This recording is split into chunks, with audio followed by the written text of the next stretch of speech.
नमस्कार, आप देख रहे हैं आज तक। आपके साथ मैं हूं अंजना ओम कश्यप और एक बार फिर हम मौजूद हैं संसद भवन के बाहर से और सभी को इंतजार है, पूरे देश की नजरें इस बात पर है कि क्या महिला आरक्षण बिल 2029 के लोकसभा चुनावों में लागू होगा या नहीं होगा।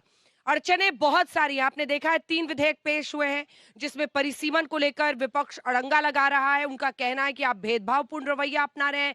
लेकिन गृह मंत्री ने जो कहा है उसी बड़ी खबर के साथ हम बुलेटिन की शुरुआत करेंगे। उन्होंने कहा है कि राजनीति इसमें नहीं हो रही है और जो विधानसभाएं हैं 2029 तक उनमें मौजूदा स्थिति में ही चुनाव होगा। 2029 के लोकसभा चुनाव से इसको लागू करने की बात है और परिसीमन में भी उन्होंने बताया कि कैसे 50% का फॉर्मूला लग रहा है।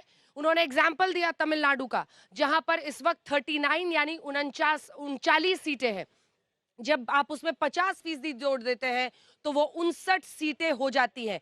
2011 के सेंसस के हिसाब से आप करेंगे तो इतनी सीटें नहीं होती हैं, लेकिन 50% का फॉर्मूला सरकार अपनाने की बात कर रही है और वो कह रहे हैं कि पक्षपातपूर्ण रवैया दक्षिण के राज्यों के साथ नहीं होगा। कई खास मेहमान हमारे साथ आज चर्चा में यहाँ पर शामिल हो रहे हैं और नारी शक्ति का असल प्रतिनिधित्व इसे आप कह सकते हैं। अच्छा, अनेकों संभावित भी यहाँ पर मौजूद हैं जो हो सकता है देश की संसद तक पहुंचे। चारू प्रज्ञा हमारे साथ प्रवक्ता बीजेपी की जुड़ रही हैं, डॉली शर्मा कांग्रेस पार्टी की, प्रियंका चतुर्वेदी जी हमारे साथ जुड़ रही हैं।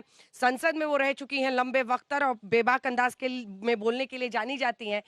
वो प्रतिनिधित्व कर रही हैं शिवसेना उद्धव गुट का। हमारे साथ महुआ माझी जी हैं जो कि राज्यसभा की सांसद है, जेएमएम की बड़ी नेता है। शायना एनसी जी हमारे साथ जुड़ रही हैं जो कि शिवसेना शिंदे गुट का प्रतिनिधित्व करती है। लेकिन इससे पहले कि हम चर्चा की शुरुआत करें, एक नजर डाल लीजिए आज दिन भर संसद में क्या हुआ।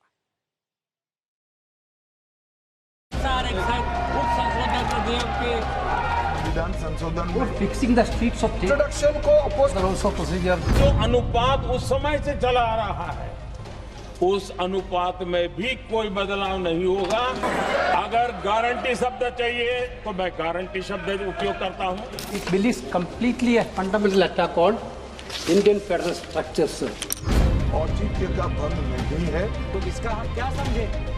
इस तरह का रूल संविधान में ना बोले। आप डिलिमिटेशन को एक राजनीतिक अस्त्र के रूप से, आप इसको एक हथियार के रूप से आप इसको व्यवहार करना चाहते हैं। महिलाओं को ज्यादा नहीं लड़ने देना चाहते हैं चुनाव। Under also procedure. संविधान की भावनाओं के पूरी की तरह से विरोध में है। जिन्होंने नारी को अपने संगठन में नहीं रखा, उनके मान सम्मान के लिए कैसे रखेंगे?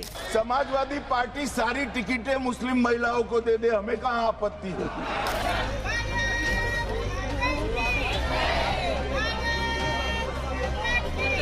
आज पूरा देश और विशेष करके नारी शक्ति हमारे निर्णय तो देखेगी, लेकिन निर्णय से ज्यादा हमारी नीयत को देखेगी।